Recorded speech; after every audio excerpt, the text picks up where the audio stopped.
Hello everyone, स्वागत है आपके इस यूट्यूब चैनल पे। आज जिस बुक के बारे में बात करेंगे वो है नॉर्मन विंसेंट पीले, उनके ऑथर। और एक बुक का बहुत ही अच्छा टॉपिक उठाया हूँ यहाँ पर इस वीडियो पे कि दूसरों का सम्मान कैसे पाएँ। तो पहले इस वीडियो का कॉन्सेप्ट आपको बता देता हूँ कि इस वीडियो के कॉन्सेप्ट पे क्या है। देखिए, ऑथर जो है वो आध्यात्मिक लेवल पे बात करते हैं, तो थोड़ा उस लेवल पे बात होगी यहाँ पर, और व्यवहार के बारे में जानेंगे कि ह्यूमन का टेंडेंसी किस टाइप की रहती है। और फिर उसके बाद हम लोग लेखक के सुझाव के बारे पे डिस्कस करेंगे। तो पहले पॉइंट की ओर बढ़ते हैं गाइस। देखिए, दूसरों का सम्मान आपको क्यों चाहिए, पहले ये पता होना चाहिए आपको कि दूसरों का सम्मान आपको क्यों चाहिए। होता क्या है, यहाँ पर 3 पॉइंट मैं आपको बता देता हूँ कि इंसान जो है वो ग्रुप पे रहना चाहता है। इंसान ग्रुप पे रहना इसलिए चाहता है क्योंकि वो कंफर्ट जोन रहता है उसका। सब लोग एक एक प्रोजेक्ट पे वर्क करते हैं, तो ग्रुप पे ही प्रोजेक्ट पे वर्क किया जाता है, एक टीम बिल्डिंग टाइप का रहता है। तो ग्रुप पे रहना चाहता है, और ग्रुप पे जब इंसान रहता है तो उसके साथ जो ग्रुप के अदर मेंबर है उनके साथ अच्छा व्यवहार उसका होना चाहिए, तभी ग्रुप पे एक पर्टिकुलर प्रोजेक्ट पे वर्क हो पाता है। ठीक है। दूसरी पॉइंट आती है कि इस पे हेल्पिंग हैंड हो जाता है। हेल्पिंग हैंड का मतलब आप ये समझिए कि देखिए, इंसान के लाइफ में कभी ना कभी ऐसा मोड़ आता है कि उसको दूसरे की हेल्प की ज़रूरत पड़ जाती है। तो दूसरा आपके साथ हेल्प तभी करेगा जब आपका नेचर उसके साथ बढ़िया रहेगा। आप सपोज़ कोई आपका फ्रेंड है जिसके साथ आपके संबंध उतने अच्छे नहीं है, थोड़ा मिसअंडरस्टैंडिंग हो गई आप दोनों के बीच में, और कल की डेट में आपके लाइफ में ऐसा सिचुएशन आ जाता है या फिर आप ऐसे प्रॉब्लम में फंस जाते हैं जिस प्रॉब्लम से निकलने के लिए सिर्फ आपका वही फ्रेंड ही हेल्प कर सकता है। तो वो फ्रेंड आपका तभी हेल्प करेगा जब आपका उसके साथ अच्छा व्यवहार वगैरह रहेगा, तो हेल्पिंग हैंड भी बोल सकते हैं। ठीक। तीसरा पॉइंट आता है कि एक्स्ट्रा बर्डन नहीं रहता। देखिए, सभी के साथ आपका अगर रिलेशन अच्छा है, सभी के साथ आपकी बातचीत हो रही है अच्छे से, तो आप खुद अंदर से हल्का महसूस करेंगे। अगर किसी के साथ कुछ मिसअंडरस्टैंडिंग हो जाती है या फिर कुछ गलत हो जाता है तो आपके ऊपर एक्स्ट्रा बर्डन हो जाता है, वो चीज़ आपके पास नहीं रहेगा। तो दूसरों का सम्मान यहाँ पर चाहिए रहता है इंसान को, बहुत ज़रूरी है। तो ऑथर इसी के बारे में यहाँ पर बात करते हैं। तो ऑथर के सुझाव हम लोग देख लेते हैं कि वो क्या क्या टिप्स देते हैं इस बारे पे। कुछ पॉइंट्स हैं यहाँ पर, 7 पॉइंट है। 7 पॉइंट पर हम लोग एक एक पॉइंट की ओर चलते हैं। पहला पॉइंट कहता है कि सामने वाले का नाम याद रखें। देखिए, जिसके साथ आप रोज़ मिलते हैं उसका नाम आप इजीली से याद कर लेंगे, लेकिन जो आपके लिए स्ट्रेंजर रहते हैं, जो आपके लिए अजनबी रहते हैं, उनका नाम कैसे याद रखेंगे। और नाम याद क्यों रखना है ये पहले आपको बता देता हूँ। किसी का भी नाम उसके लिए बहुत इंपॉर्टेंट रहता है, आपका भी नाम आपके लिए बहुत इंपॉर्टेंट रहता है, वो आपको एक आइडेंटिटी देता है। तो किसी का भी नाम अगर आप याद कर लेते हैं, उसके नाम से बुलाते हैं, जो भी स्ट्रेंजर है उसको उसके नाम से बुलाते हैं, तो उसको अच्छा फील होता है, मतलब केयरिंग टाइप का लगता है कि हाँ, सामने वाला पर्सन मेरी केयर कर रहा है। अब नाम को कैसे याद रखें उसके बारे में यहाँ पर कुछ पॉइंट है। बातों बातों में उसका नाम बार बार ले। सपोज़ आप कोई स्ट्रेंजर से बात कर रहे हैं और फर्स्ट टाइम उससे नाम पूछ लीजिए, फिर जितने भी बात हो रही है बात बात में उसका नाम बार बार बोलते रहिए। तो इससे क्या होगा, आपको उसका नाम ऐसे ही याद हो जाएगा। फिर उसके बाद देखिए कि उसका नाम अगर कुछ डिफ़िकल्ट वगैरह है तो उसके नाम को किसी खास नामों के साथ जोड़कर याद रखें। उसके बाद आप ये भी कर सकते हैं कि उसके नाम से रिलेटेड कुछ स्टोरी बना दीजिए। जैसे आपको उदाहरण देता हूँ, बॉय और गर्ल के बारे में बात करते हैं। ठीक। बॉय का नाम अगर राजेश है, और लेकिन फिर भी आपको एग्जांपल दे रहा हूँ, राजेश है और आप उसको याद करने में प्रॉब्लम हो रही तो आप उसको लोकेशन से याद कर सकते हैं। आप राजेश को राजस्थान से कनेक्ट करके आप उसका नाम याद कर सकते हैं। बोल सकते हैं कि राजस्थान से राजेश आया था, इस टाइप से। गर्ल की बात करें, गर्ल का नाम अगर निशा है तो आप उसको समय के अकॉर्डिंग उसको याद कर सकते हैं। समय निशा मतलब हो सकता है शाम या इवनिंग के लिए आप यूज़ कर सकते हैं, या फिर ऐसा बोल सकते हैं कि निशा से मैं इवनिंग में मिला था, इस टाइप से बात कर सकते हैं। तो ऐसे में क्या होगा कि आपको सामने वाले का नाम याद करने में ज़्यादा डिफ़िकल्टी नहीं रहेगी और स्टोरी भी आपको याद रहेगी। स्टोरी बना के आप याद करिए। दूसरा पॉइंट ऑथर कहते हैं कि आरामदेह व्यक्ति बने।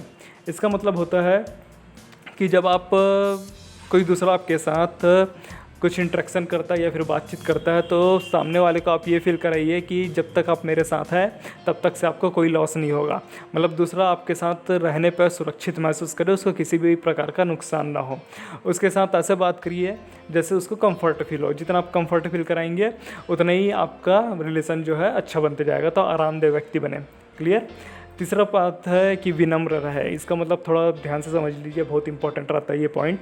विनम्र रहे का मतलब हो जाएगा कि अपने सक्सेस के लिए दूसरों को आभार दीजिए। इससे होता क्या है, दूसरों को आभार देने से, दूसरों को आभार पहले किसको दे सकते हैं, अपने फैमिली को दे सकते हैं, मेंटर को दे सकते हैं, फ्रेंड्स को दे सकते हैं, रिलेटिव या फिर अदर्स को दे सकते हैं। अपने सक्सेस के लिए दूसरों को आभार देने से होता ये है कि आपके ऊपर घमंड नहीं आता, और घमंड नहीं आता तो आपको जो सक्सेस जो है वो लंबे टाइम तक चलता है।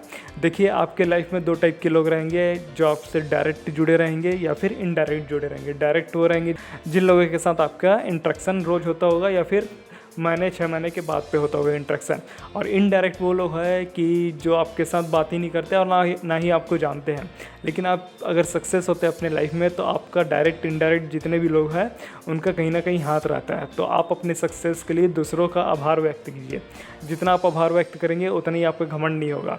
अगर आप आभार व्यक्त नहीं करते, दूसरों के लिए आप विनम्र नहीं रहते, तो आपको घमंड आ जाएगा, फिर वो जो सक्सेस रहेगा आपका ज़्यादा लंबे समय तक नहीं चल पाएगा। तो आप सामने वाले के लिए विनम्र रहे।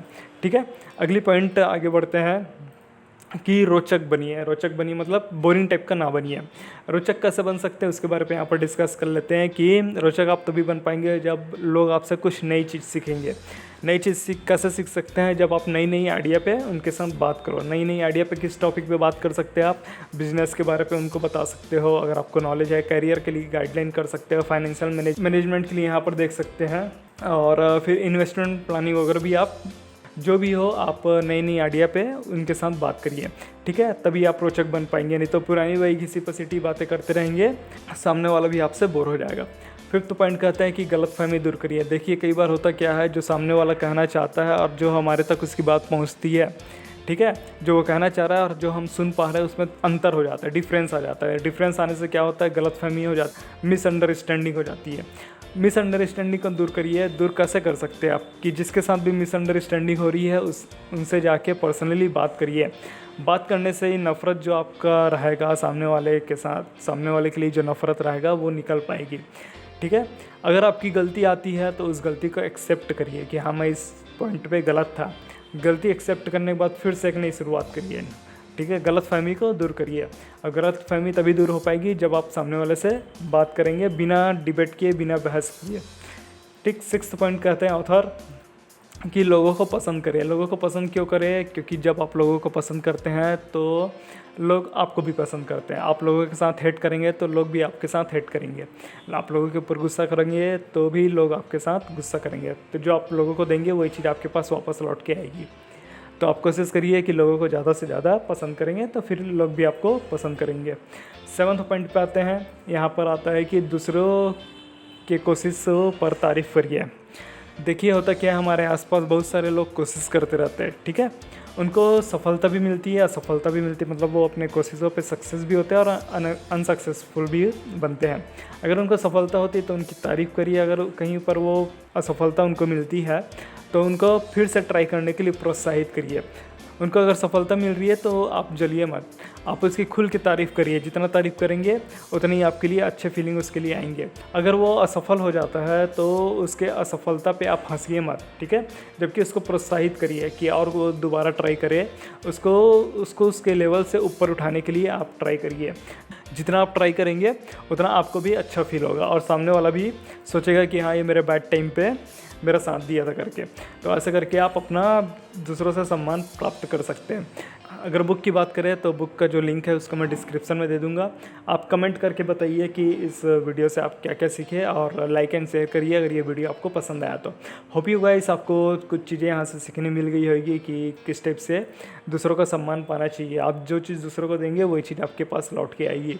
ये बात हमेशा याद रखिए। और दूसरी बात ये भी याद रखिए कि आप दूसरे आपके साथ कैसा व्यवहार करें, ये डिपेंड करता है कि आप दूसरों के साथ कैसा व्यवहार करते हैं। तो दूसरों के साथ अच्छे रहिए तो लोग भी आपके साथ अच्छे रहेंगे। तो मिलता होगा इस आपसे नेक्स्ट वीडियो में। तब तक के लिए take care and thanks for watching.